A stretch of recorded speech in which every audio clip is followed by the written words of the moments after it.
നമസ്കാരം. നോക്കാം ഈ മണിക്കൂറിലെ പ്രധാന വാർത്തകൾ.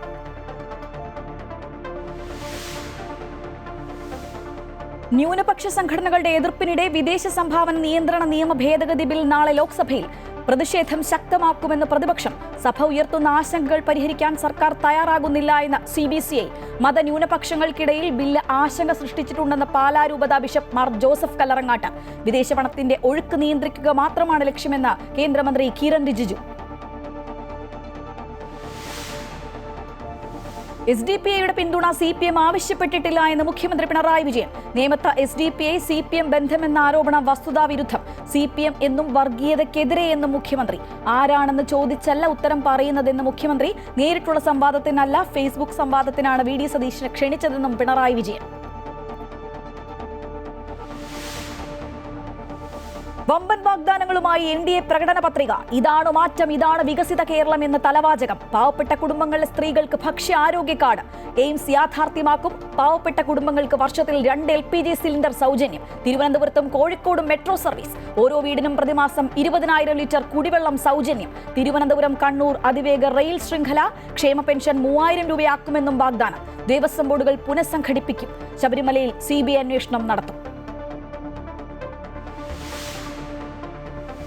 കേന്ദ്ര സംസ്ഥാന സർക്കാരുകളെ കടന്നാക്രമിച്ചു രാഹുൽ ഗാന്ധി. പരസ്പരം രക്ഷിക്കാനുള്ള ഒത്തുകളിയാണ് CPM-ഉം BJP-യും നടത്തുന്നതെന്ന ആരോപണം.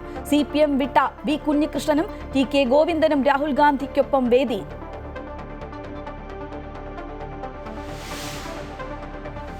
ലോകായുക്ത നിയമ ഭേദഗതി ശരിവെച്ച് ഹൈക്കോടതി. നിയമ ഭേദഗതിക്കെതിരായ പ്രതിപക്ഷ ഹർജി തള്ളി.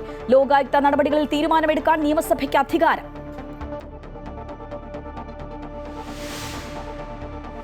54 വർഷത്തിനു ശേഷം മനുഷ്യൻ വീണ്ടും ചന്ദ്രനിലേക്ക്. ആർട്ടിമിസ് 2 ദൗത്യ വിക്ഷേപണം മറ്റന്നാൾ ഇന്ത്യൻ സമയം 3:54. കൗണ്ട് ഡൗൺ തുടങ്ങി. 10 ദിവസം നീളുന്ന യാത്രയിൽ 4-അംഗ സംഘം ചന്ദ്രനെ ചുറ്റും. വിവിധ ന്യൂനപക്ഷ സംഘടനകളുടെയും പ്രതിപക്ഷത്തിന്റെയും എതിർപ്പ് നിലനിൽക്കെ വിദേശ സംഭാവന നിയന്ത്രണ നിയമ ഭേദഗതി ബില്ല് നാളെ ലോക്സഭയിൽ അവതരിപ്പിക്കും. പ്രതിഷേധം ശക്തമാക്കുമെന്ന പ്രതിപക്ഷം. നിയമ ഭേദഗതിയിൽ സഭ ഉയർത്തുന്ന ആശങ്കകൾ പരിഹരിക്കാൻ സർക്കാർ തയ്യാറാകുന്നില്ല എന്ന് CBCI കുറ്റപ്പെടുത്തി. അതേസമയം വിദേശ പണത്തിന്റെ ഒഴുക്ക് നിയന്ത്രിക്കുക മാത്രമാണ് ലക്ഷ്യമെന്ന് കേന്ദ്രമന്ത്രി കിരൺ റിജിജു പറഞ്ഞു.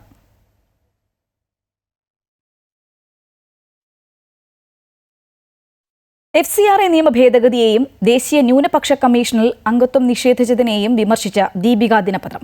സ്വാതന്ത്ര്യാനന്തരമുള്ള ഏറ്റവും വലിയ ക്രൈസ്തവ വിരുദ്ധ നിയമമെന്നാണ് എഡിറ്റോറിയൽ വിലയിരുത്തുന്നത്. ദേശീയ ന്യൂനപക്ഷ കമ്മീഷനിൽ മുസ്ലിം പാഴ്സി വിഭാഗങ്ങൾക്ക് പോലും പ്രാതിനിധ്യം ലഭിച്ചപ്പോഴും ക്രൈസ്തവരെ തഴഞ്ഞുവെന്നും ലേഖനം പറയുന്നു. FCRA നിയമ ഭേദഗതിയിലും ദേശീയ ന്യൂനപക്ഷ കമ്മീഷനിൽ ക്രൈസ്തവ പ്രാതിനിധ്യം ഇല്ലാത്തതിലും രൂക്ഷ വിമർശനമാണ് കത്തോലിക്ക സഭയുടെ മുഖപത്രമായ ദീപിക എഡിറ്റോറിയൽ ഉയർത്തുന്നത്. FCRA ഭേദഗതി ബിൽ ന്യൂനപക്ഷ വേട്ടയ്ക്കുള്ള മറ്റൊരു മാരകായുധമെന്നാണ് എഡിറ്റോറിയലിലെ വിമർശനം. നിർബന്ധിത മതപരിവർത്തനം നടത്തുന്നവരെയാണ് ബില്ലിലൂടെ ലക്ഷ്യമിടുന്നതെന്ന ആഭ്യന്തര സഹമന്ത്രി നിത്യാനന്ദ റായിയുടെ വാക്കുകൾ ഉദ്ധരിച്ചാണ് ബിൽ ന്യൂനപക്ഷ വിരുദ്ധമാണെന്ന് എഡിറ്റോറിയൽ ചൂണ്ടിക്കാട്ടുന്നത്. ക്രൈസ്തവ സ്ഥാപനങ്ങളും സമ്പത്തും കണ്ടുകെട്ടാൻ ലക്ഷ്യമിടുന്ന FCRA ഭേദഗതി സ്വാതന്ത്ര്യാനന്തര ഇന്ത്യ കണ്ട ഏറ്റവും വലിയ വർഗീയോദ്ദേശപരമായ നിയമങ്ങളിലൊന്നാണെന്നും എഡിറ്റോറിയലിൽ വിമർശനമുണ്ട്.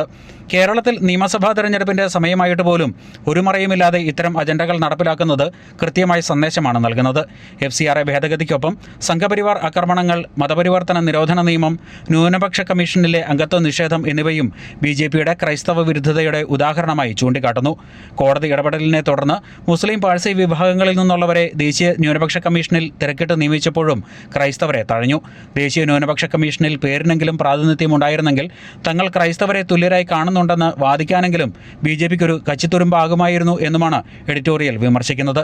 ഇതോടെ ഈ തെരഞ്ഞെടുപ്പിൽ FCRA ഭേദഗതിയും ന്യൂനപക്ഷ കമ്മീഷനിലെ ക്രൈസ്തവ പ്രാതിനിധ്യവും സജീവ ചർച്ചയ്ക്കുള്ള വിഷയമായി മാറിയിരിക്കുകയാണ്. അമൃത ന്യൂസ്, കോട്ടയം.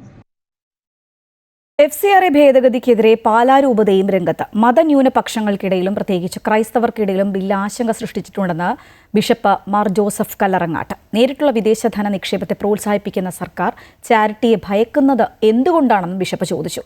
ലൈസൻസ് രാജിലേക്കുള്ള ഒരു മടക്കയാത്ര പോലെയാണ് നിലവിലെ കാര്യങ്ങളെന്നും ബിഷപ്പ് കുറ്റപ്പെടുത്തി.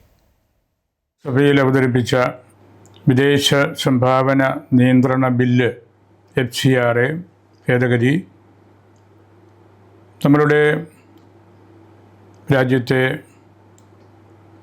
സാധാരണക്കാരുടെ ഇടയിൽ, പ്രത്യേകിച്ച് മതന്യൂനപക്ഷങ്ങൾക്കിടയിൽ അതിൽ പ്രത്യേകിച്ച് ക്രൈസ്തവ ന്യൂനപക്ഷത്തിനിടയിൽ ആശങ്കകളും അസ്വസ്ഥതകളും ഇതിനോടകം ജനിപ്പിച്ചിട്ടുണ്ട്. പൊതുവിൽ ആ ബില്ല് അതിൻ്റെ റെഗുലേറ്ററി മാനദണ്ഡത്തിൽ നിന്ന് കൺട്രോളിംഗ് ആയിട്ടുള്ള ഒരു ആക്ടിലേക്ക്, നിലപാടിലേക്ക് മാറുന്നത് പോലെ നമുക്ക് തോന്നും. FCRA നിയമ ഭേദഗതി കേന്ദ്ര സർക്കാർ വർഗീയ വിഷത്തോടെ നടപ്പാക്കുന്ന സംഘപരിവാർ അജണ്ടയാണെന്ന് വി ഡി സതീശൻ. ഇക്കാര്യം ആദ്യം പാർലമെന്റിൽ ഉന്നയിച്ചത് കോൺഗ്രസ് ആണ്. ലോകായുക്തയുമായി ബന്ധപ്പെട്ട ഹൈക്കോടതി വിധി പ്രതിപക്ഷത്തിന് തിരിച്ചടിയല്ല എന്നും സതീശൻ പറഞ്ഞു. കോൺഗ്രസ് ദേശീയ നേതൃത്വം അതിശക്തമായി പ്രതിഷേധിച്ചിട്ടുണ്ട്, പാർലമെന്റിൽ പ്രതിഷേധിച്ചിട്ടുണ്ട്. ഇത് ന്യൂനപക്ഷങ്ങളുടെ അവകാശങ്ങൾ തട്ടിയെടുക്കാനും അവരുടെ സ്വത്തുക്കളും സ്ഥാപനങ്ങളും കവർന്നെടുക്കാൻ വർഗീയ ലക്ഷ്യത്തോടുകൂടി സംഘപരിവാർ ഗവൺമെന്റ് ചെയ്യുന്ന കാര്യമാണ്. കൃത്യമായ സ്റ്റാൻഡേർഡ് അത് തന്നെയാണ് ഞാൻ പ്രധാനമന്ത്രിക്ക് അയച്ച കത്തിലും മറ്റൊക്കെ ഉള്ളത്. ഇവിടെ വന്നിട്ട് അവന്മാര് അതെല്ലാം കഴിഞ്ഞിട്ട് ആറ്റിൻ തോലിട്ട ചെന്നായികളെ പോലെ ഈസ്റ്ററിനും ക്രിസ്മസിനും പോയി കേക്ക് കൊടുക്കും. പാവപ്പെട്ട ക്രിസ്ത്യാനികളുടെ വീട്ടിലും ബിഷപ്പുമാരുടെ അടുത്തും. പ്രതിപക്ഷത്തിന് എന്താ തിരിച്ചടി? ആ ലോകായുക്തയുടെ എല്ലാം നഷ്ടപ്പെടുത്തി, അതിന്റെ പല്ലും അതിന്റെ നഖവും നഷ്ടപ്പെടുത്തി. മൈജി മലയാളീസ് മാൻഡേറ്റ് സമർപ്പിക്കുന്നത് മൈജിയാണ് future in association with VKC India's pride.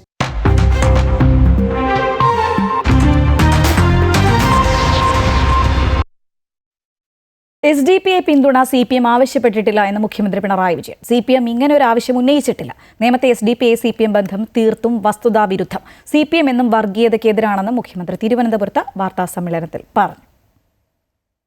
ഞങ്ങൾ ഇത്തരമൊരു ആവശ്യം ഉന്നയിച്ചിട്ടേ ഇല്ല. ഞങ്ങൾ സ്ഥാനാർത്ഥികൾ മത്സരിക്കുന്നുണ്ട്. സ്ഥാനാർത്ഥികൾ മത്സരിക്കുമ്പോൾ ആ മണ്ഡലത്തിൻ്റെ പ്രായോഗികതക്കനുസരിച്ചുള്ള നിലപാടുകൾ ആളുകൾ സ്വീകരിക്കുമെന്ന് നമുക്കെല്ലാവർക്കും അറിയാം. അതല്ലാതെ ഞങ്ങളെ LDFന് പുറത്തുള്ള ഇത്തരത്തിലുള്ള ഏതെങ്കിലും ഒരു കക്ഷിയുടെ പിന്തുണ വേണം എന്ന് പറഞ്ഞ് ഞങ്ങൾ സമീപിക്കുന്ന നില ഉണ്ടായിട്ടേയില്ല. SDPAയോടുള്ള നിലപാട് വ്യക്തമാക്കി CPI സംസ്ഥാന സെക്രട്ടറി ബിനോയ് വിശ്വം. ആശയപരമായ കാഴ്ചപ്പാടുകൾ വേറെയാണെങ്കിലും BJP വിരുദ്ധ നിലപാട് സ്വീകരിച്ചാൽ അവരുടെ വോട്ട് സ്വീകരിക്കും. SDPA ആയാലും RSS ആയാലും അതാണ് നിലപാട്. മുഖ്യശത്രു BJP ആണ്. എല്ലാ മതങ്ങളിലും പെട്ട തീവ്രവാദ പ്രവണതകളെയും വർഗീയ ഭ്രാന്തിനെയും ആശയപരമായി എതിർക്കുമെന്നും അദ്ദേഹം പറഞ്ഞു. വെൽഫെയർ പാർട്ടിയും ജമാഅത്തെ ഇസ്ലാമിയും എങ്ങനെയാണോ UDFനെ സഹായിച്ചത്, അതേ അതുകൊണ്ടാണ് അങ്ങനെ ചോദിക്കുന്നത്. അല്ലാതെ ഒരു വോട്ടിന് എഴുതിയിട്ടാണ്. ഏതെങ്കിലും സംഘടനയല്ലല്ലോ വിഷയം. ആശയപരമായിട്ട് ഞങ്ങൾക്കും അവർക്കും കാഴ്ചപ്പാട് വേറെയാണ് ആശയപരമായിട്ട്. പക്ഷെ അതിൽപ്പെട്ട ഏതെങ്കിലും വ്യക്തികൾ BJPക്ക് ഗുണകരമായിട്ടൊന്നും ചെയ്യാതിരിക്കാൻ വേണ്ടി വ്യക്തികൾ ഞങ്ങൾക്ക് വോട്ട് ചെയ്യാൻ വന്നാൽ നിങ്ങൾ പറയും പോലെ അത് പറ്റില്ല, BJP സഹായിച്ച് തീരുവെന്ന് ഞങ്ങൾ പറയില്ല, പറയാൻ നോക്കണ്ട. ഞാൻ പറഞ്ഞല്ലോ, SDPIയോ RSSോ ആരുമാകട്ടെ BJPയെ സഹായിക്കുന്ന ഒന്നും ചെയ്യില്ല എന്ന് പറഞ്ഞാൽ ഞങ്ങളുടെ നിലപാട് അത് പറ്റില്ല, നിങ്ങൾ അവരെ സഹായിക്കണമെന്ന് പറയാൻ ഞങ്ങൾ പറയില്ല. അങ്ങനെ പ്രതിപക്ഷ നേതാവ് VD സതീശനുമായുള്ള സംവാദത്തിൽ മുഖ്യമന്ത്രി മറുപടി പറഞ്ഞു. നേരിട്ടുള്ള സംവാദത്തിനല്ല സതീശനെ ക്ഷണിച്ചത്, ഫേസ്ബുക്ക് വഴിയുള്ള സംവാദത്തിനാണെന്നും മുഖ്യമന്ത്രി അറിയിച്ചു. ഫേസ്ബുക്കിലുള്ള ഒരു സംവാദത്തിനാണ് ഞാൻ ക്ഷണിച്ചത്. ഫേസ്ബുക്കിലുള്ള സംവാദത്തിന് തയ്യാറല്ല എന്ന് അദ്ദേഹം പറഞ്ഞിട്ടില്ല എന്നാണ് തോന്നുന്നത്. ആ സംവാദം നടക്കട്ടെ. മുഖ്യമന്ത്രി സംവാദത്തിൽ നിന്ന് പിൻവാങ്ങിയത് വളരെ നിരാശപ്പെടുത്തിയെന്നും വളരെ പ്രതീക്ഷയോടുകൂടി കാത്തിരിക്കുകയായിരുന്നുവെന്നും പ്രതിപക്ഷ നേതാവ് VD സതീശൻ. വെൽഫെയർ പാർട്ടി UDFന് പിന്തുണ കൊടുത്തപ്പോൾ വർഗീയവാദികളെന്ന് പറഞ്ഞു. എന്നാൽ SDPAയുമായും RSSുമായും കൂട്ടുകൂടി അവസരവാദത്തിന്റെ ആൾരൂപമായി മുഖ്യമന്ത്രി മാറിയിരിക്കുന്നുവെന്നും VD സതീശൻ കുറ്റപ്പെടുത്തി. മുഖ്യമന്ത്രി സംവാദത്തിൽ നിന്ന് പിൻവാങ്ങിയത് എന്നെ വല്ലാതെ നിരാശപ്പെടുത്തി. ഞാൻ വല്ലാത്ത പ്രതീക്ഷയോടുകൂടി ഇരിക്കുകയായിരുന്നു. ബഹുമാനപ്പെട്ട മുഖ്യമന്ത്രി ശ്രീ പിണറായി വിജയനുമായി നേരിട്ടൊരു സംവാദത്തിൽ ഏർപ്പെടാനുള്ള സ്ഥലവും തീയതിയും അദ്ദേഹം അറിയിക്കുമെന്നാണ് ഞാൻ പ്രതീക്ഷിച്ചത്. എന്നാൽ അദ്ദേഹം അത് സോഷ്യൽ മീഡിയ ഹാൻഡിലൂടെയുള്ള ഇതാക്കി മാറ്റി. സോഷ്യൽ മീഡിയ ഹാൻഡിലൂടെ സംവാദം നടത്തുന്നതിന് കുഴപ്പമില്ല. പക്ഷേ നമ്മൾ ചില നുണകൾ അദ്ദേഹം പറയുമ്പോൾ അതിന് ഞാൻ മറുപടി പറയുമ്പോൾ പിന്നെ അതിനെക്കുറിച്ച് യാതൊരു പരാമർശവും ഇല്ല. UDFന് പിന്തുണ കൊടുത്തപ്പോൾ വെൽഫെയർ പാർട്ടി ഭയങ്കര വർഗീയവാദികളാണ്, ഭയങ്കര പ്രശ്നമാണ്, മതരാഷ്ട്രവാദികളാണ്. 40 കൊല്ലം അവരെ തോളത്ത് വെച്ചുകൊണ്ട് നടന്നതിന് ശേഷം അപ്പോ മതേതരവാദികളും ഞങ്ങൾക്ക് പിന്തുണ കൊടുത്തപ്പോൾ വർഗീയവാദികളും ആയി മാറ്റി. കൊല്ലം വാർത്താ സമ്മേളനത്തിലെ വിവാദത്തിൽ വിശദീകരണവുമായി മുഖ്യമന്ത്രി. സമയം തീരാറായപ്പോഴാണ് വാർത്താ സമ്മേളനം നിർത്തിയത്. ഇന്നലെ ബഹളം വയ്ക്കാൻ തയ്യാറായി ചിലരെത്തി. ആരാണ് ചോദിക്കുന്നതെന്ന് നോക്കിയല്ല ഉത്തരം പറയുന്നത്. മുന്നിൽ വന്ന ചോദ്യങ്ങൾക്കെല്ലാം മറുപടി നൽകിയിരുന്നു. ഇതൊരു പുതിയ അനുഭവമാണെന്നും കാര്യങ്ങളെ വക്രീകരിക്കാൻ ശ്രമിക്കുകയാണെന്നും മുഖ്യമന്ത്രി പറഞ്ഞു. കുറച്ച് ദിവസമായിട്ട് കാണുന്ന ഒരു പ്രവണതയുണ്ട്. ചില ആൾക്കാർ ബഹളത്തിന് തയ്യാറായിട്ട് വരുന്നൊരു മട്ട് കാണാനുണ്ടായിരുന്നു. 2-3 ആളുകൾ, പ്രത്യേകിച്ച് 1-2 ആൾ, വലിയ ബഹളം, വലിയ ശബ്ദം, എന്തോ മറുപടി പറഞ്ഞില്ല. നിങ്ങളുടെ ചോദ്യങ്ങൾക്കാണ് ഞാൻ മറുപടി തന്നത്. നിങ്ങളെ മനസ്സിൽ ചോദ്യങ്ങളുണ്ടായെങ്കിൽ അതിനെനിക്ക് ഉത്തരം പറയാൻ കഴിയില്ല. നിങ്ങൾ ചോദിക്കണ്ടേ? ചോദിച്ചിട്ടില്ല. ഏത് ചോദ്യത്തിനും മറുപടി പറയുന്ന രീതിയാണ് സാധാരണ ഞാൻ സ്വീകരിക്കാറ് എന്നുള്ളത് നിങ്ങൾക്ക് എല്ലാവർക്കും അറിയാവുന്നതാണ്. വമ്പൻ വാഗ്ദാനങ്ങളുമായി NDA പ്രകടന പത്രിക. ഇതാണ് മാറ്റം, ഇതാണ് വികസിത കേരളം എന്നാണ് തലവാചകം. പാവപ്പെട്ട കുടുംബങ്ങളിലെ സ്ത്രീകൾക്ക് ഭക്ഷ്യാരോഗ്യ കാർഡ്. എയിംസ് യാഥാർത്ഥ്യമാക്കും. പാവപ്പെട്ട കുടുംബങ്ങൾക്ക് വർഷത്തിൽ 2 LPG സിലിണ്ടർ സൗജന്യം. തിരുവനന്തപുരത്തും കോഴിക്കോടും മെട്രോ സർവീസ്. ഓരോ വീടിനും പ്രതിമാസം 20,000 ലിറ്റർ കുടിവെള്ളം സൗജന്യം. തിരുവനന്തപുരം കണ്ണൂർ അതിവേഗ റെയിൽ ശൃംഖല. ക്ഷേമ പെൻഷൻ 3,000 രൂപയാക്കുമെന്നും വാഗ്ദാനം. ദേവസ്വം ബോർഡുകൾ പുനഃസംഘടിപ്പിക്കും. ശബരിമലയിൽ CBI അന്വേഷണം നടത്തും. BJP ദേശീയ അധ്യക്ഷൻ നിതിൻ നബീനാണ് പ്രകടന പത്രിക പുറത്തിറക്കിയത്. കേന്ദ്ര സംസ്ഥാന സർക്കാരുകളെ കടന്നാക്രമിച്ച് രാഹുൽ ഗാന്ധി. പരസ്പരം രക്ഷിക്കാനുള്ള ഒത്തുകളിയാണ് CPM-ഉം BJP-യും നടത്തുന്നത്. കോൺഗ്രസ് അധികാരത്തിലെത്തുകയാണെങ്കിൽ നടപ്പാക്കുന്ന 5 വാഗ്ദാനങ്ങളും രാഹുൽ ജനങ്ങൾക്ക് മുമ്പിൽ വച്ചു. CPM വിട്ട V കുഞ്ഞികൃഷ്ണനും TK ഗോവിന്ദനും രാഹുൽ ഗാന്ധിയോടൊപ്പം വേദി പങ്കിട്ടു. ഇന്നും CPM-നെതിരെ രൂക്ഷ വിമർശനമാണ് ലോക്സഭാ പ്രതിപക്ഷ നേതാവ് രാഹുൽ ഗാന്ധി ഉയർത്തിയത്.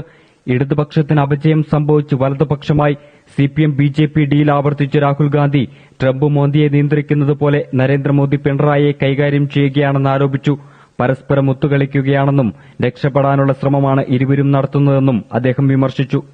That there is a partnership between the BJP and the left front. How can I say that the BJP is supporting your chief minister? If the chief minister of Kerala is really standing against the BJP, then explain to me why there is no action taken on his corruption cases. Explain to me how his children are not interrogated. Explain to me how he is not attacked. ഇന്ത്യയും കേരളത്തെയും വീണ്ടെടുക്കുന്നതിനായുള്ള തീക്ഷ്ണമായ തെരഞ്ഞെടുപ്പ് പോരാട്ടത്തിലാണെന്ന തിരിച്ചറിവ് പ്രവർത്തകർക്കുണ്ടാകണമെന്ന് K. Sudhakaran MP ആഹ്വാനം ചെയ്തു. നമ്മെ സംബന്ധിച്ചിടത്തോളം തീക്ഷ്ണമായ ഒരു പോരാട്ടത്തിലാണ് ഇന്ത്യയിലെ ജനാധിപത്യ സംവിധാനത്തിൽ ഇന്ത്യൻ നാഷണൽ കോൺഗ്രസ് എന്ന തിരിച്ചറിവ് എന്റെ പ്രിയപ്പെട്ടവരുടെ മനസ്സിന്റെ അകത്തുണ്ടാവണം. സ്വർണം കട്ടത് ആരപ്പ എന്ന രാഹുൽ ഗാന്ധിയുടെ ചോദ്യത്തിന് പിണറായിക്ക് മറുപടിയില്ലേ എന്ന് AICC general secretary KC Venugopal ചോദിച്ചു. സ്വർണം കട്ടത് ആരപ്പ? ഇന്നലെ രാഹുൽ ഗാന്ധി പിണറായി വിജയനോട് ചോദിച്ച ചോദ്യമാണ്. ആ ചോദ്യത്തിന് ഉത്തരം പറയാതെ തടിതപ്പി പോകാൻ പിണറായി വിജയന് സാധിക്കില്ല എന്നുള്ള കാര്യമാണ് ഈ തെരഞ്ഞെടുപ്പിൽ ഞങ്ങൾ ഉന്നയിക്കുന്നത്. ഇടതുപക്ഷ അപജയങ്ങളെ തുടർന്നാണ് V കുഞ്ഞികൃഷ്ണനും TK ഗോവിന്ദനും പാർട്ടി വിട്ടതെന്ന് നേതാക്കൾ പ്രതികരിച്ചു. കണ്ണൂർ ജില്ലയിലെ UDF സ്ഥാനാർത്ഥികൾക്ക് വേണ്ടി വോട്ട് അഭ്യർത്ഥിച്ച രാഹുൽ ഗാന്ധി 5 വാഗ്ദാനങ്ങളും ജനങ്ങൾക്ക് മുമ്പിൽ വച്ചു. സ്ത്രീകളുടെ സൗജന്യ യാത്ര, കോളേജ് വിദ്യാർത്ഥിനികൾക്ക് പ്രതിമാസം 1,000 രൂപ, വയോജനങ്ങൾക്ക് പെൻഷൻ, ആരോഗ്യ പരിരക്ഷ ഇൻഷുറൻസ്, സംരംഭകർക്ക് പലിശരഹിത വായ്പ തുടങ്ങിയവയാണ് കോൺഗ്രസ് മുന്നോട്ട് വയ്ക്കുന്ന വാഗ്ദാനങ്ങൾ. കണ്ണൂരിലെത്തിയ രാഹുൽ ഗാന്ധിക്ക് ഉജ്ജ്വല സ്വീകരണമാണ് പ്രവർത്തകർ ഒരുക്കിയത്. അമൃത ന്യൂസ്, കണ്ണൂർ. UDF അധികാരത്തിലെത്തിയാൽ വനിതകൾക്ക് KSRTC ബസ്സിൽ സൗജന്യ യാത്ര നൽകുമെന്നും 1,000 രൂപ കോളേജ് വിദ്യാർത്ഥികളായ പെൺകുട്ടികൾക്ക് നൽകുമെന്നും ക്ഷേമ പെൻഷൻ 3,000 രൂപയാക്കി വർദ്ധിപ്പിക്കുമെന്നും രാഹുൽ ഗാന്ധി MP. കലാച്ചിയിലും പേരാമ്പ്രയിലും നടന്ന UDF കോർണർ മീറ്റിംഗിലായിരുന്നു രാഹുൽ ഗാന്ധിയുടെ പ്രസ്താവന. ട്രംപ് മോദിയെ നിയന്ത്രിക്കുന്നത് പോലെയാണ് മോദി മുഖ്യമന്ത്രിയെ നിയന്ത്രിക്കുന്നതെന്നും മുതലാളിത്ത സ്വഭാവമുള്ള ഗവൺമെന്റാണിതെന്നും രാഹുൽ ഗാന്ധി ആരോപിച്ചു.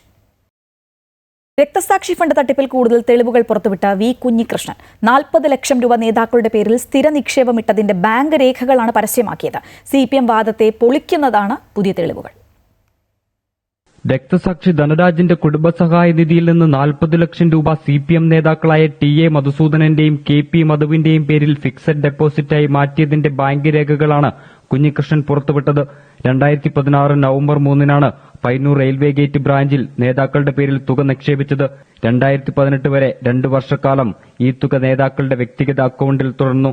ഫണ്ട് വെട്ടിപ്പ് പാർട്ടിയിൽ വലിയ തർക്കമായതോടെ 40 ലക്ഷം രൂപ അക്കൌണ്ടിലേക്ക് തിരിച്ചടച്ചെങ്കിലും 2 വർഷത്തെ പലിശ നേതാക്കൾ സ്വന്തമായി എടുത്തു എന്നാണ് വി കുഞ്ഞികൃഷ്ണൻ ആരോപിക്കുന്നത്. ഈ 40 ലക്ഷം രൂപയിൽ 20 ലക്ഷം രൂപയുടെ പലിശ ഏരിയ സെക്രട്ടറിയുടെ വ്യക്തിപരമായ അക്കൌണ്ടിലേക്കാണ് പോയത്.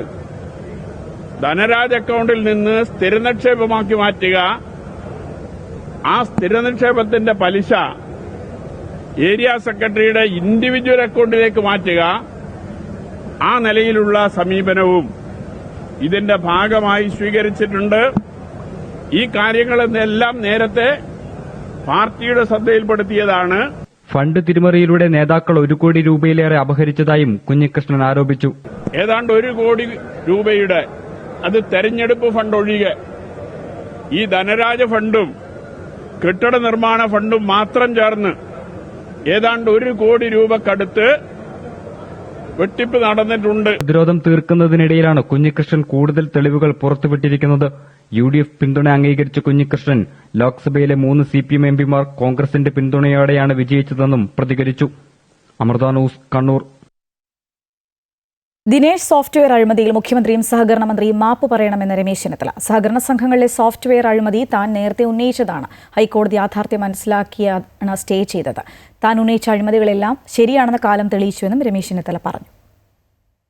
4415 ബാങ്ക് ബ്രാഞ്ചുകൾക്ക് സോഫ്റ്റ്വെയർ സ്ഥാപിക്കുന്ന ടെൻഡർ ക്ഷണിച്ചപ്പോൾ ദിനേശ് PD സഹകരണ സംഘം സമർപ്പിച്ചത് 280 ശാഖകളിൽ സോഫ്റ്റ്വെയർ സ്ഥാപിക്കുന്നതിന് 49.9 കോടി രൂപയുടെ ബിഡാണ്. അതേസമയം മലബാർ ഇൻഫർമേഷൻ ടെക്നോളജി മിറ്റ്കോ നൽകിയത് 4415 ബ്രാഞ്ചുകളിലേക്ക് ആകെ 231 കോടിക്ക് ചെയ്യാമെന്ന്. ലോകായുക്തയുടെ അധികാര പരിധി വെട്ടിക്കുറിച്ച സംസ്ഥാന സർക്കാരിന്റെ നിയമ ഭേദഗതി ഹൈക്കോടതി ശരിവെച്ചു. കോൺഗ്രസ് നേതാവ് രമേശ് ചെന്നിത്തല അടക്കം നൽകിയ ഹർജികൾ തള്ളി. നിയമ ഭേദഗതി ഭരണഘടനാ വിരുദ്ധമെന്നായിരുന്നു ഹർജിയിലെ വാദം. സർക്കാർ ഉദ്യോഗസ്ഥർ വഹിക്കുന്ന പദവി തുടരാൻ പാടില്ലെന്ന് ലോകായുക്ത കണ്ടെത്തിയാലും അത് സ്പീക്കറോ നിയമസഭയോ അംഗീകരിച്ചാൽ മാത്രമേ ഫലത്തിൽ വരൂ എന്ന രീതിയിൽ നിയമത്തിലെ 14-ാം വകുപ്പ് ഭേദഗതി ചെയ്തതിനെതിരെയാണ് രമേശ് ചെന്നിത്തല അടക്കമുള്ളവർ ഹൈക്കോടതി ഹർജി നൽകിയത്. ഭരണഘടനാ ലംഘനം ആരോപിച്ചായിരുന്നു ഹർജി. എന്നാൽ നിയമ ഭേദഗതി അംഗീകരിച്ചുകൊണ്ടാണ് ഹൈക്കോടതി ഡിവിഷൻ ബെഞ്ചിന്റെ ഉത്തരവ്. അതോടൊപ്പം 90 ദിവസം നിയമസഭ ഇതിൽ തീരുമാനമെടുക്കാതിരുന്നാൽ ഉത്തരവ് അന്തിമമാകുമെന്നും കോടതി വ്യക്തമാക്കിയിട്ടുണ്ട്. മുൻപ് ലോകായുക്ത ഉത്തരവ് പ്രകാരം KT ജലീലിന് മന്ത്രിസ്ഥാനം രാജിവെക്കേണ്ടി വന്നതിനെ തുടർന്നാണ് സർക്കാർ നിയമ ഭേദഗതി കൊണ്ടുവന്നത്. ഇത് ലോകായുക്തയുടെ അധികാരത്തിലുള്ള കടന്നുകയറ്റമാണെന്നായിരുന്നു ഹർജിക്കാരുടെ വാദം. ഭൂരിപക്ഷം MLA-മാർ സഭയിലുള്ള ഭരണകക്ഷികൾക്കെതിരെ എന്തെങ്കിലും ഉത്തരവ് ലോകായുക്ത പുറപ്പെടുവിച്ചാൽ അത് മൃഗീയ ഭൂരിപക്ഷം കൊണ്ട് മറികടക്കാനാകും എന്നതാണ് ഹർജിക്കാർ കോടതിയിൽ ചൂണ്ടിക്കാട്ടിയത്. എന്നാൽ കോടതി ഇത് അംഗീകരിച്ചില്ല. അമൃത ന്യൂസ്, കൊച്ചി. 54 വർഷത്തിന് ശേഷം മനുഷ്യൻ വീണ്ടും ചന്ദ്രനിലേക്ക്. ആർട്ടിമിസ് 2ാം ദൗത്യ വിക്ഷേപണം മറ്റന്നാൾ ഇന്ത്യൻ സമയം 3:54 നടക്കും. കൗണ്ട് ഡൗൺ തുടങ്ങി. 10 ദിവസം നീളുന്ന യാത്രയിൽ 4-അംഗ സംഘം ചന്ദ്രനെ ചുറ്റും. അമേരിക്കൻ സമയം ഏപ്രിൽ 1 വൈകുന്നേരം 6:24 ഫ്ലോറിഡയിലെ കെനഡി സ്പേസ് സെന്ററിൽ നിന്ന് 2 മണിക്കൂർ ദൈർഘ്യമുള്ള വിൻഡോയിൽ വിക്ഷേപണം നടക്കുക. ഇത് ഇന്ത്യൻ സമയം ഏപ്രിൽ 2 പുലർച്ചെ 3:54. സാങ്കേതികമായോ കാലാവസ്ഥാപരമായോ എന്തെങ്കിലും മാറ്റമുണ്ടായാൽ ഏപ്രിൽ 6 തിങ്കളാഴ്ച വരെ വിക്ഷേപണത്തിന് അവസരങ്ങളുണ്ടാകും. നാസയുടെ നേതൃത്വത്തിൽ നടക്കുന്ന ആർട്ടിമസ് പ്രോഗ്രാമിലെ മനുഷ്യസഞ്ചാര ദൗത്യമാണ് ആർട്ടിമസ് 2. 4 ബഹിരാകാശ യാത്രികർ ചന്ദ്രനെ വലം വെച്ച് ഭൂമിയിലേക്ക് തിരികെ വരുന്ന പരീക്ഷണ പറക്കലാണിത്. ദൗത്യത്തിൽ ബഹിരാകാശ പേടകം ചന്ദ്രോപരിതലത്തിൽ ലാൻഡിംഗ് നടത്തില്ല. ചന്ദ്രനിലേക്കും പിന്നീട് ചൊവ്വയിലേക്കും മനുഷ്യനെ സ്ഥിരമായി എത്തിക്കാനുള്ള നാസയുടെ ബൃഹത്തായ പദ്ധതിയുടെ നിർണായക ചുവടുവയ്പായാണ് ആർട്ടിമസ് 2 കണക്കാക്കപ്പെടുന്നത്. ലോകത്തിലെ ഏറ്റവും കരുത്തുറ്റ റോക്കറ്റായ സ്പേസ് ലോഞ്ച് സിസ്റ്റമാണ് വിക്ഷേപണത്തിനായി ഉപയോഗിക്കുന്നത്. ഇന്റഗ്രിറ്റി എന്ന് പേരിട്ടിരിക്കുന്ന ഓറിയോൺ ക്യാപ്സ്യൂളിലാണ് യാത്രികർ സഞ്ചരിക്കുക. ഏകദേശം 10 ദിവസം നീണ്ടു നിൽക്കുന്നതാണ് യാത്ര. ആർട്ടിമസ് 2 ദൗത്യത്തിലെ കണ്ടെത്തലുകളും പരീക്ഷണങ്ങളും അനുഭവ സമ്പത്തും ചന്ദ്രനിലേക്ക് ഇറങ്ങുന്ന അടുത്ത ദൗത്യം ആർട്ടിമസ് 3-യെ കൂടുതൽ എളുപ്പമാക്കും. Reid Wiseman, Victor Glover, Christina Koch, Jeremy Hansen എന്നിവരാണ് ദൗത്യത്തിൽ പങ്കെടുക്കുന്ന സഞ്ചാരികൾ. സാങ്കേതിക തകരാറുകളെ തുടർന്നാണ് ഫെബ്രുവരിയിൽ നടക്കേണ്ടിയിരുന്ന ദൗത്യം നീണ്ടത്.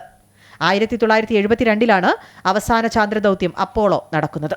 News desk, Amrita TV. തെരഞ്ഞെടുപ്പ് കമ്മീഷൻ പ്രഖ്യാപിച്ച ഹോം വോട്ട് സൗകര്യം അർഹരായവർക്ക് ലഭിക്കുന്നില്ല എന്ന് പരാതി. മലപ്പുറം പൂക്കൂട്ടൂർ വില്ലേജിലെ 9 ബൂത്തുകളിലായി 35 ഭിന്നശേഷിക്കാരായ വോട്ടർമാരാണ് ഇത്തവണ ജനാധിപത്യ പ്രക്രിയയുടെ ഭാഗമാകാൻ പ്രയാസം നേരിടുന്നത്. പോളിംഗ് ബൂത്തിലെത്തി വോട്ട് ചെയ്യാൻ ശാരീരികമായി ബുദ്ധിമുട്ടുള്ള ഭിന്നശേഷിക്കാർക്ക് വേണ്ടിയാണ് ഇലക്ഷൻ കമ്മീഷൻ വീട്ടിലിരുന്ന് വോട്ട് ചെയ്യാനുള്ള സംവിധാനം ഒരുക്കിയത്. എന്നാൽ മലപ്പുറം മണ്ഡലത്തിലെ പൂക്കോട്ടൂർ വില്ലേജിൽ ഇലക്ഷൻ കമ്മീഷൻ തന്നെ AVPD ലിസ്റ്റിൽ ഉൾപ്പെടുത്തിയ 35 ഭിന്നശേഷിക്കാർക്കാണ് ഹോം വോട്ടിനുള്ള അവസരം നിഷേധിക്കപ്പെട്ടത്. വോട്ട് ചെയ്യുന്നതിനായി ആവശ്യമായ സമ്മതപത്രവും വിരലടയാളം പതിപ്പിച്ച രേഖകളും BLOമാർ വഴി ശേഖരിച്ച് കൃത്യസമയത്ത് തന്നെ വില്ലേജ് ഓഫീസിൽ എത്തിച്ചിരുന്നതായി ഭിന്നശേഷിക്കാരുടെ രക്ഷിതാക്കൾ പറയുന്നു. പിന്നീട് നിർദ്ദേശപ്രകാരം ഡിസബിലിറ്റി സർട്ടിഫിക്കറ്റുകളും BLOമാർ വഴി സമർപ്പിച്ചു. എന്നാൽ ഇപ്പോൾ ഹോം വോട്ട് ആപ്പിൽ നോക്കുമ്പോൾ അവരുടെ അപേക്ഷകൾ നോട്ട് അപ്രൂവ്ഡ് എന്നാണ് കാണിക്കുന്നത്. ഇങ്ങനത്തെ കുട്ടികളെ എങ്ങനെ അവിടെ കൊണ്ടുപോയി നമ്മൾ ചെയ്യും? പിന്നെ കിടപ്പിലെടുക്കണ ഉമ്മയുണ്ട്, കണ്ണ് കാണാതെയൊക്കെ നിൽക്കണ, എടുത്ത് കൊണ്ടുപോകാൻ നമുക്ക് കഴിയാത്ത ഉള്ള അമ്മയാണ്. അപ്പം ഓർക്കും ഇങ്ങനെ ഒരു അവകാശം കിട്ടിയേക്കുകയാണെങ്കിൽ വീട്ടിൽ ചെയ്യാം. നമുക്ക് 2 വോട്ട് ഇപ്പം ഇത് ഇങ്ങനെ വന്നിട്ടില്ല എന്നുണ്ടെങ്കിൽ 2 വോട്ട് ചിലപ്പോൾ അവിടെ നഷ്ടമാവും. മകളാണ്, സുഖമില്ലാത്ത കുട്ടിയാണ്. കാര്യം 75% ഭിന്നശേഷിക്കാരിയാണ്. അപ്പോൾ ഇവിടെ വോട്ട് ഇപ്പോൾ ഇപ്രാവശ്യം ഉണ്ടാവുമെന്ന് വീട്ടിൽ ചെയ്യുമെന്ന് പറഞ്ഞിരുന്നു. പക്ഷേ ഇതുവരെ വന്നിട്ടില്ല. അതിൻ്റെ പ്രൂഫുകൾ VL വന്നെടുത്തിരുന്നു. പക്ഷേ പിന്നെ ഒന്നും വരില്ല. ഇപ്പോൾ പറഞ്ഞു വോട്ടില്ലാന്ന് പറയുന്നുണ്ട്. സ്വന്തമായിട്ട് വോട്ട് ചെയ്യാൻ കഴിയൂല, സംസാരിക്കാനും അറിയില്ല, നടക്കാനൊന്നും ഇല്ലാത്ത കുട്ടിയാണ്. അത് എല്ലാവരും അവകാശമാണ് ഇപ്പോൾ ചെയ്യണമെന്നുള്ളത്. ചെയ്യാൻ പറ്റില്ലാതെ അറിയുന്നുണ്ട്. വിഷയം അധികൃതരുടെ ശ്രദ്ധയിൽപ്പെടുത്തിയിരുന്നുവെങ്കിലും ലിസ്റ്റ് പ്രസിദ്ധീകരിച്ചപ്പോൾ ഈ 35 ഭിന്നശേഷിക്കാരും പുറത്താണ്. വോട്ടവകാശം വിനിയോഗിക്കാൻ ഇലക്ഷൻ കമ്മീഷൻ അടിയന്തരമായി ഇടപെടണമെന്നാണ് ഭിന്നശേഷിക്കാരുടെ രക്ഷിതാക്കൾ ആവശ്യപ്പെടുന്നത്. അമൃത ന്യൂസ്, മലപ്പുറം. പ്രത്യേക ദൗത്യവുമായി എത്തിയ KK ശൈലജയ്ക്ക് പേരാവൂരിൽ കടുത്ത പോരാട്ടം. പ്രചരണത്തിന്റെ അവസാന ഘട്ടത്തിൽ ആത്മവിശ്വാസം വർദ്ധിക്കുകയാണ് CPMലെ ഈ വനിതാ അംഗത്തിന്. പാർട്ടി ഒതുക്കാൻ ശ്രമം നടത്തുന്നു എന്ന ആരോപണത്തെ ശൈലജ തള്ളി. 3ാം ഊഴം ലഭിച്ചാൽ സർക്കാർ നടപ്പിലാക്കേണ്ട നിർദ്ദേശങ്ങളും KK ശൈലജ അമൃത ന്യൂസുമായി പങ്കുവച്ചു. തെരഞ്ഞെടുപ്പ് പ്രചരണം അതിന്റെ എല്ലാ ശക്തിയോടും കൂടെ മുന്നേറിക്കൊണ്ടിരിക്കുകയാണ്. ഇത്തവണ പേരാവൂരിൽ ഒരു അട്ടിമറി വിജയമുണ്ടാകുമെന്നൊരു പ്രതീക്ഷയാണ് CPM. അതിനുവേണ്ടി കരുത്തനായ ഒരു സ്ഥാനാർത്ഥിയെ ഇറക്കിയിരിക്കുന്നു. ടീച്ചറെ, വീണ്ടും ആറളത്തേക്ക് വന്നിരിക്കുകയാണ്. ഒരുപാട് പ്രശ്നങ്ങൾ കഴിഞ്ഞ കാലങ്ങളിൽ ഇവിടെ ഉണ്ടായിരുന്നു. പക്ഷെ അത് പരിഹരിക്കാൻ കഴിഞ്ഞിട്ടില്ല എന്നുള്ള വലിയ രീതിയിലുള്ള ആരോപണം CPM ഉയർത്തിക്കൊണ്ടുവരുന്നുണ്ട്. ഇത്തവണ ആറളംകാർക്കും പേരാവൂരുകാർക്കും നൽകാനുള്ള വാഗ്ദാനങ്ങൾ എന്തൊക്കെ? തീർച്ചയായിട്ടും ഈ ഫാമിൽ നിൽക്കുന്ന സമയത്ത് എനിക്ക് ഒരുപാട് പഴയ ഓർമ്മകൾ ഉണ്ടാവുന്നുണ്ട്. ഞാൻ MLA ആയിരിക്കുന്ന സമയത്ത് എത്രയോ തവണ ഇവിടെ വരികയും ഇവരുടെ കൂടെ നിൽക്കുകയും ഒക്കെ ചെയ്തിട്ടുള്ളതാണ്. അന്നായിരുന്നു ഈ ഫാമിലെ 3000 ഏക്കർ ഭൂമി ആദിവാസി ജനസമൂഹത്തിന് കൊടുക്കാനുള്ള പുനരധിവാസ പ്രക്രിയ ഭൂവിതരണ പ്രക്രിയ നടന്നിരുന്നത്.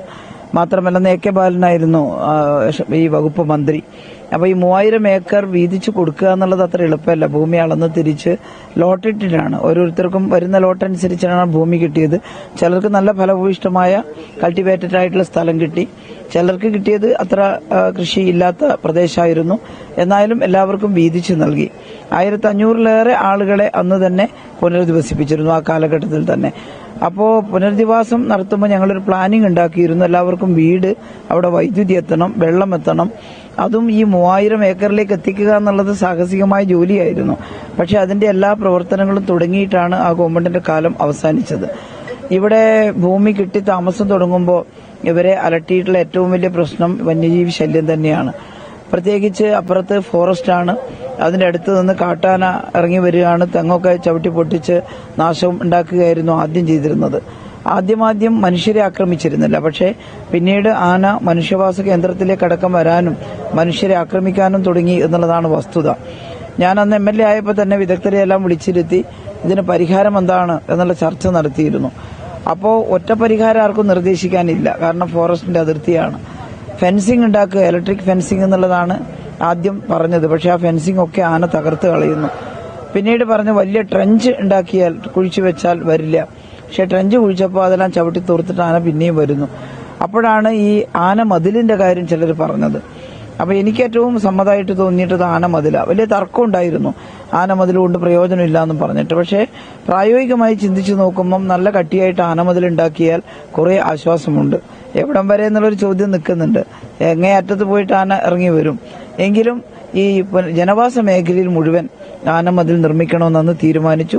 2 കോടി രൂപ അന്ന് പാസ്സാക്കി. അന്ന് കിഫ്ബി ഒന്നുമില്ല, 2 കോടി വലിയ തുകയാണ്. ആ 2 കോടിക്ക് ആനമതിൽ നിർമ്മാണം തുടങ്ങി. പക്ഷെ പിന്നീട് UDF ഗവൺമെന്റ് വന്നപ്പോൾ ആ 5 വർഷക്കാലം ഒന്നും ചെയ്തില്ല, ഒരു കാര്യവും അവർ ശ്രദ്ധിച്ചില്ല. അപ്പോഴാണ് കുറെ അധികം വന്യമൃഗങ്ങൾ ഇറങ്ങി വരാനും ദ്രോഹം ചെയ്യാനും ഒക്കെ തുടങ്ങിയത്. 2016 LDF ഗവൺമെന്റ് വന്നപ്പോൾ വീണ്ടും 29 കോടി രൂപ ആനമതിൽ നിർമ്മാണത്തിന് അനുവദിക്കുകയും വേഗം പൂർത്തിയാകേണ്ടതുകൊണ്ട് ULCCSനെ ഏൽപ്പിക്കുകയും ചെയ്തു. പക്ഷേ ഇവിടുത്തെ UDFകാർ കോടതിയിൽ പോയി ULCCSന് കൊടുക്കാൻ പാടില്ല എന്ന് പറഞ്ഞുകൊണ്ട് കോടതിയിൽ പോയി. പിന്നെ അത് കേസും വഴക്കും ഒക്കെയായി ആനമതിൽ നിർമ്മാണം നീണ്ടുപോയി. ജനപ്രതിനിധി എന്നുള്ള നിലയിൽ ഇവിടുത്തെ MLAക്ക് ഇടപെട്ട് പരിഹരിക്കാൻ കഴിയണമായിരുന്നു എന്നാണ് എനിക്ക് തോന്നുന്നത്. പക്ഷേ അത് പരിഹരിക്കുന്നതിന് പകരം ആ കേസുമായി നിൽക്കുകയാണ് ചെയ്തത് എന്നുള്ളതാണ് ഈ നാട്ടുകാർക്ക് അറിയാം. അപ്പോൾ ആ കേസെല്ലാം തീർന്ന് ആനമതിൽ നിർമ്മിച്ചു വരുമ്പോഴേക്കും പിന്നെയും സമയം പോയി എന്നുള്ളതാണ്. ഞാൻ പറയുന്നത്, ഇവിടെ എനിക്ക് ഒരു അവസരം തന്നാൽ അന്ന് 2006-11 തുടങ്ങി വെച്ച ഒട്ടേറെ കാര്യങ്ങൾ ഞാൻ അന്ന് ഈ പാവപ്പെട്ട ജനസമൂഹത്തിന് ജീവിക്കാൻ വേണ്ടി നബാർഡ് പദ്ധതിയിൽ ഉൾപ്പെടുത്തി ഇതിന്റെ ആടിനെയും കോഴിയും ഒക്കെ വിതരണം ചെയ്തിരുന്നു. പക്ഷേ നമ്മളത് പശുവിന് വിതരണം ചെയ്തിരുന്നു. നല്ല പശുക്കളായിരുന്നു. അത് തുടരാൻ സാധിച്ചിട്ടില്ല. അപൂർവം ചിലയിടത്തേ ഇപ്പോൾ അത് ബാക്കിയുള്ളൂ. ഇനി ഇവിടെ വരികയാണെങ്കിൽ ഇത്തരം പദ്ധതികൾ സുസ്ഥിരമായി നിൽക്കാൻ പാകത്തിന് കൃഷി വകുപ്പും മറ്റും ഒക്കെയായി ബന്ധപ്പെട്ടുകൊണ്ട് എല്ലാ കുടുംബങ്ങളെയും വിളിച്ചുകൂട്ടി കൂട്ടു സംരംഭങ്ങളടക്കം ഉണ്ടാക്കണം. എന്നിട്ട് വേണം ഇവരുടെ ജീവിതം സുസ്ഥിരമാകാൻ. അപ്പോൾ അതിനുള്ള പദ്ധതി മനസ്സിലുണ്ട്. വന്യമൃഗശല്യം അവസാനിപ്പിക്കുക, ആനമതിൽ പൂർത്തിയാക്കാനുള്ള പദ്ധതി മനസ്സിലുണ്ട്. ടീച്ചറിന്റെ രാഷ്ട്രീയ എതിരാളികൾ ഉന്നയിക്കുന്ന ഒരു ആരോപണം, അതായത് ടീച്ചറെ ഇത്തരത്തിൽ ഒതുക്കുന്നതിന്റെ ഭാഗമായിട്ടാണ് ഇത്തരത്തിലൊരു മണ്ഡലത്തിലേക്ക് വിട്ടത്. സത്യത്തിൽ ഈ ഇത്തരത്തിൽ ടീച്ചർ ഉള്ളപ്പോഴാണ് ഈ മണ്ഡലം ഈ ഇടതിനൊപ്പം ചേർന്നത്. ഈ പ്രത്യേക ദൌത്യവുമായി ഇങ്ങനെ വരാൻ കാരണം? അതെ, എന്നെ വളർത്തി വലുതാക്കിയ പാർട്ടിയല്ലേ, ആ പാർട്ടി എന്നെ ഒതുക്കുന്നു എന്ന് അവർ പറഞ്ഞാൽ ആരാ വിശ്വസിക്കുക? ഞാനൊരു സാധാരണ ശൈലജയായിരുന്നില്ലേ. ഇതാണ് എന്റെ ജന്മനാട്. പായം പഞ്ചായത്തിലെ മാടത്തിലാണ് ഞാൻ ജനിച്ചത്. സാധാരണ ഒരു പെൺകുട്ടിയായിട്ട് ജനിച്ച ഒരാളല്ലേ. രാഷ്ട്രീയ പശ്ചാത്തലം മാത്രമേ എനിക്ക് മുതലായിട്ടുണ്ടായിരുന്നുള്ളൂ. അപ്പോൾ ആ എന്നെ കൈപിടിച്ചുയർത്തി MLA ആക്കി, മന്ത്രിയാക്കി, 2 തവണ പാർട്ടിയുടെ ഏറ്റവും സ്ട്രോങ് ആയിട്ടുള്ള മണ്ഡലത്തിൽ മത്സരിപ്പിച്ചു. 2 തവണ മണ്ഡലം പിടിച്ചെടുക്കാൻ വേണ്ടി നിർദ്ദേശിച്ചു. അങ്ങനെ മത്സരിച്ച് 2 തവണ മണ്ഡലങ്ങൾ പിടിച്ചെടുത്തു. 1 തവണ ഏറ്റവും സ്ട്രോങ് ആയിട്ടുള്ള മണ്ഡലത്തിൽ പരാജയം ഉണ്ടായി ചെറിയ വോട്ടിന്. അപ്പൊ എന്റെ പാർട്ടി എന്നെ ഒതുക്കാനാണെങ്കിൽ മത്സരിപ്പിക്കാതിരുന്ന പോരെ. അപ്പൊ ഞാൻ ഈ ലിസ്റ്റിൽ ഉണ്ടാകണമെന്ന് പറഞ്ഞത് പാർട്ടിയാണ്. പിന്നെ 2 ടേം തുടർച്ചയായി മത്സരിച്ചവര് ആ കോൺസ്റ്റിറ്റ്യുവൻസി വളരെ ശക്തമാണെങ്കിൽ, ഇടതുപക്ഷത്തിന് അനുകൂലമാണെങ്കിൽ തുടരേണ്ടതില്ല എന്നാണ് ഞങ്ങൾ തീരുമാനിച്ചത്. അപ്പോൾ മട്ടന്നൂർ എനിക്ക് തുടരാൻ പറ്റില്ല. അവിടെ യൂത്തിന്റെ ഏറ്റവും പ്രഗത്ഭനായ നേതാവ് സനോജ് മത്സരിക്കുകയാണ്. സനോജ് അവിടെ മത്സരിക്കേണ്ടെന്ന് പറയാൻ പറ്റില്ല. പക്ഷെ ഞാനും കൂടി വേണം എന്ന് പാർട്ടി തീരുമാനിച്ചിട്ടാണല്ലോ പേരാവൂർ ടീച്ചർ മത്സരിച്ച് ജയിക്കണം എന്ന് പറഞ്ഞുകൊണ്ട് പേരാവൂർ നിയോഗിച്ചത്. പാർട്ടിക്ക് വേണ്ടി, ഈ നാടിനു വേണ്ടി ആ മത്സരം ഏറ്റെടുക്കാൻ ഞാൻ തയ്യാറാണ്. സന്തോഷത്തോടു കൂടിയാണ് അത് ഏറ്റെടുത്തത്. അപ്പോൾ ഇവരെല്ലാവരും കൂടി വോട്ട് ചെയ്ത് തന്നെ ജയിപ്പിക്കും എന്ന് ഞാൻ ഉറച്ചു വിശ്വസിക്കുകയാണ്. നമ്മൾ കഴിഞ്ഞ 10 വർഷത്തിനിടയിൽ ആരോഗ്യം, വിദ്യാഭ്യാസ രംഗത്തൊക്കെ ഒരുപാട് പുരോഗതികൾ കൈവരിച്ചിട്ടുണ്ട്. ഇനി ഒരു 3ാം പിണറായി സർക്കാർ ഉണ്ടാകുകയാണെങ്കിൽ ടീച്ചറിന് വ്യക്തിപരമായി എന്തായിരിക്കും പ്രപ്പോസ് ചെയ്യുക? ഞാനിപ്പോൾ മത്സരിക്കുന്നത് പേരാവൂര് MLA എന്നുള്ള നിലയിൽ തെരഞ്ഞെടുക്കപ്പെടാനാണ്. 140 മണ്ഡലത്തിലെ MLAമാരും ഇപ്പോൾ ആ മണ്ഡലം വിജയിച്ച് MLA ആവുകയാണ്. മറ്റത് 2ാമത്തെ കാര്യമാണ്. തെരഞ്ഞെടുപ്പിൽ ജയിച്ചു ഭൂരിപക്ഷം പാർട്ടിക്കും മുന്നണിക്കും കിട്ടിയാൽ ആ സമയത്ത് മാത്രമേ ഓരോരുത്തരും എന്തൊക്കെയാണ് ചെയ്യേണ്ടത് എന്ന് ആലോചിക്കുകയുള്ളൂ. ഒരു പാർട്ടി മെമ്പർ കൂടിയാണ്, മുതിർന്ന ഒരു അംഗം കൂടിയാണ്. അപ്പോൾ പാർട്ടി കൊടുക്കാനുള്ള ഒരു നിർദ്ദേശം എന്താണ്? അതായത് ഇനിയൊരു ഗവൺമെന്റ് ഉണ്ടാകുകയാണെങ്കിൽ ഇന്ന കാര്യങ്ങളിലായിരിക്കണം സർക്കാർ കൂടുതൽ ശ്രദ്ധ കൊടുക്കേണ്ടതെന്നുള്ള അത് ധാരാളം കാര്യങ്ങളുണ്ട്. അതിലൊന്ന്, സ്ത്രീകളുടെ ഉന്നമനത്തിനായി കുറെ കൂടി കാര്യങ്ങൾ ചെയ്യണം. തൊഴിലവസരങ്ങൾ വർദ്ധിപ്പിച്ചുകൊണ്ട് എല്ലാ സ്ത്രീകളെയും ഏണിംഗ് മെമ്പറാക്കിയിട്ട് മാറ്റണമെന്നുള്ളതാണ് ഒന്ന്. 2ാമത്തത്, ഈ ഗിരിവർഗ മേഖലയിലും തീരദേശത്തുമുള്ള പാവപ്പെട്ട ജനങ്ങളുടെ ജീവിതം കുറെ കൂടി മെച്ചപ്പെടണം.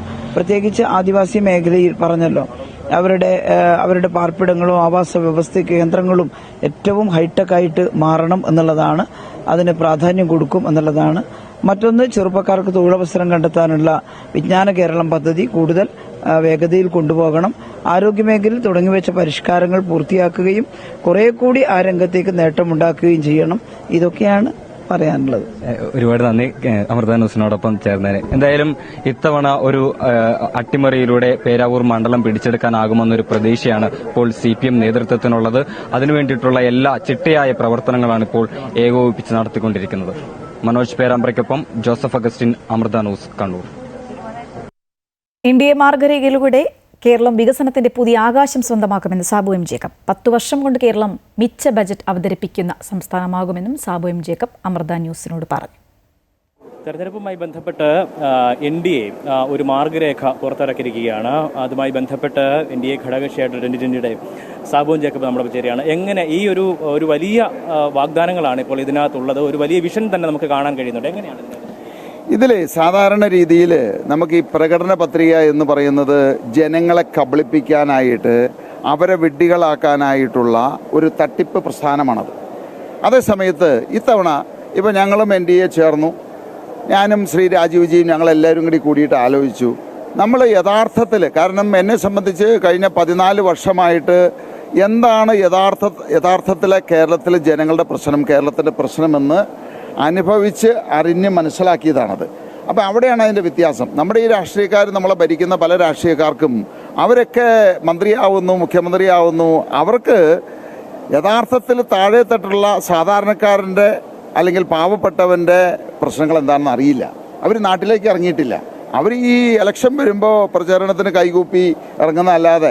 അതേസമയത്ത് 14 വർഷമായിട്ട് ഒരു വ്യവസായത്തിൽ നിന്ന് മാറി ഒരു വ്യവസായം എങ്ങനെ നടത്തുന്നോ അതുപോലെ പഠിച്ച് മനസ്സിലാക്കിയ നാടിനെ പറ്റി പഠിച്ച് അവിടുത്തെ ജനങ്ങളുടെ പ്രശ്നങ്ങളെപ്പറ്റി പഠിച്ച് അതിൽ നിന്ന് ഞങ്ങളെല്ലാവരും കൂടി ആലോചിച്ചുണ്ടാക്കിയ ഒരു റിയൽ മാനിഫെസ്റ്റോ ആണത്. റിയൽ മാനിഫെസ്റ്റോ എന്ന് പറഞ്ഞു കഴിഞ്ഞാൽ അതിൽ പറഞ്ഞിരിക്കുന്ന കാര്യങ്ങൾ കേരളത്തിൻ്റെ പ്രശ്നമാണ്, ഇവിടുത്തെ ജനങ്ങളുടെ പ്രശ്നമാണ്. അത് പരിഹരിക്കുന്നതിനുള്ള ശാശ്വതമായിട്ടുള്ള പരിഹാരങ്ങളാണ് ഞങ്ങൾ അതിൽ നിർദ്ദേശിച്ചിരിക്കുന്നത്.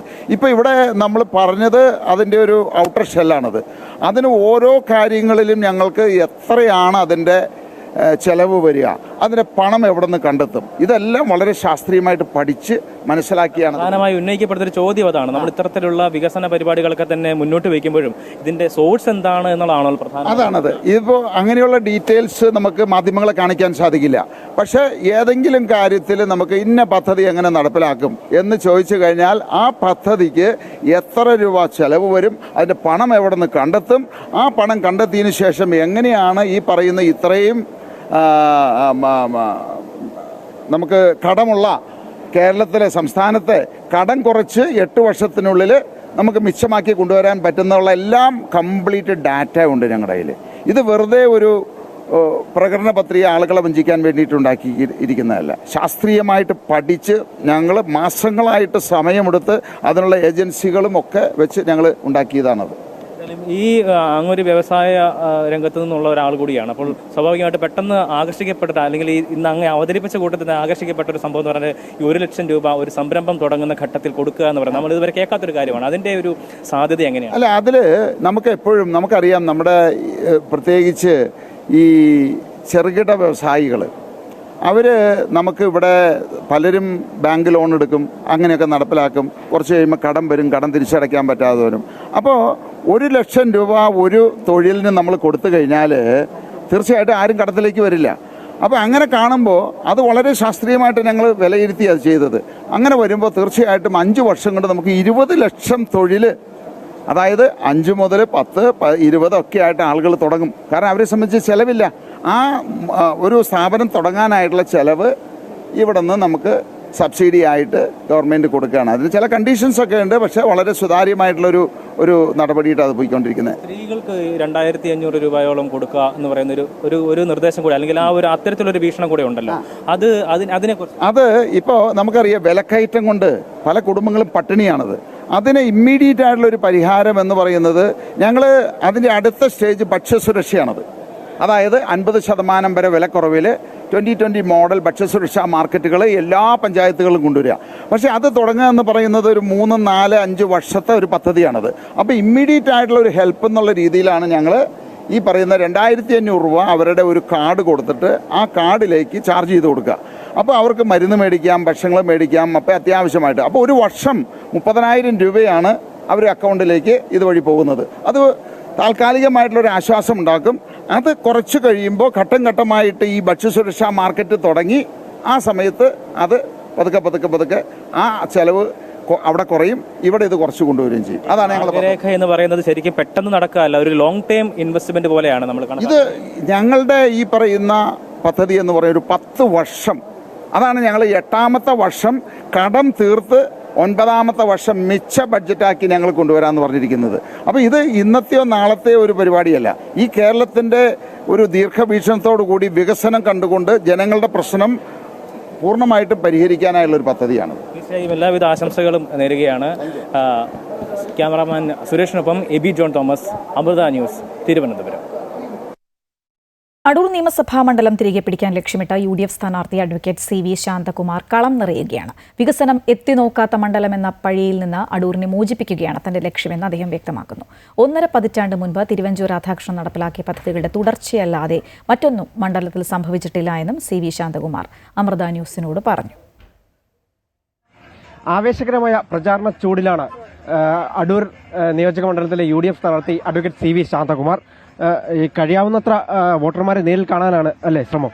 തീർച്ചയായിട്ടും കഴിവതും വോട്ടർമാരെ നേരിൽ കണ്ടുകൊണ്ട് അവരോട് വോട്ട് അഭ്യർത്ഥിക്കുന്ന ശ്രമമാണ് ഇപ്പോൾ നടത്തിക്കൊണ്ടിരിക്കുന്നത്. പ്രചരണത്തിന് 2ാം ഘട്ടത്തിലേക്ക് കടന്നിരിക്കുകയാണ്. ഇപ്പോൾ മണ്ഡല തലത്തിലുള്ള പഞ്ചായത്ത് തലത്തിലുള്ള പര്യടന പരിപാടികളാണ്. ഇന്ന് പന്തളം മുനിസിപ്പാലിറ്റിയിലാണ്. അടൂരിൽ പ്രധാനമായിട്ടും എന്താണ് ഉന്നയിക്കുന്ന വിഷയങ്ങൾ എന്തൊക്കെയാണ്? അടൂരിൽ ഏറ്റവും പ്രധാനമായിട്ട് ഉദ്ദേശിക്കുന്നത് അതിരൂക്ഷമായ കുടിവെള്ളക്ഷാമം നേരിടുന്ന ഒരു മണ്ഡലമായി മാറിയിരിക്കുകയാണ്. കടന്നു വന്ന 4 പഞ്ചായത്തുകളിലെയും അമ്മമാരും കുഞ്ഞുങ്ങളും സഹോദരികളും എല്ലാം പറയുന്നത് രൂക്ഷമായ കുടിവെള്ളം ഇവിടെ കിട്ടാക്കനെയായി മാറിയിരിക്കുന്നു. അതിനൊരു ശാശ്വത പരിഹാരം കണ്ടത് ശുദ്ധജലമില്ല എന്നുള്ളതാണ് ഏറ്റവും പരിഗണന നൽകുന്നത്. കഴിഞ്ഞ 15 വർഷമായിട്ട് LDF ഭരിക്കുന്ന ഒരു മണ്ഡലമാണ്. എങ്ങനെയാ ആ മണ്ഡലം എങ്ങനെയാ അതിന്റെ ഒരു മാറ്റമൊക്കെ എങ്ങനെയാ? കഴിഞ്ഞ 15 വർഷക്കാലമായി യാതൊന്നും തന്നെ നടത്തിക്കൊണ്ടുപോകാൻ ഈ മണ്ഡലത്തിലെ ജനപ്രതിനിധി കഴിഞ്ഞിട്ടില്ല എന്നുള്ളതാണ് യാഥാർത്ഥ്യാവസ്ഥ. ശ്രീമാൻ തിരുവഞ്ചൂർ രാധാകൃഷ്ണൻ MLA ആയിരുന്നപ്പോൾ ചെയ്തിട്ടുള്ള വികസന പ്രവർത്തനങ്ങൾ മാത്രമാണ് ഇപ്പോഴും ഇവിടെ തലയുയർത്തി നിൽക്കുന്നത്. എന്താണ് UDF അടൂരിലെ ജനങ്ങളോട് പറയാൻ ആഗ്രഹിക്കുന്നത്? സാംസ്കാരിക പൈതൃകം ഏറെയുള്ള ഒരു മണ്ണാണ് അടൂര്. ധീരദേശാഭിമാനി വേലുത്തമ്പി ദളവയുടെ രഥമുരുണ്ട പുണ്യഭൂമിയാണ് ഇവിടെ. സാംസ്കാരിക നായന്മാർ, എഴുത്തുകാർ, ഗാനരചയിതാവ്, ഒട്ടനവധി സാഹിത്യന്മാർക്കുള്ള ഒരു മണ്ണാണ്.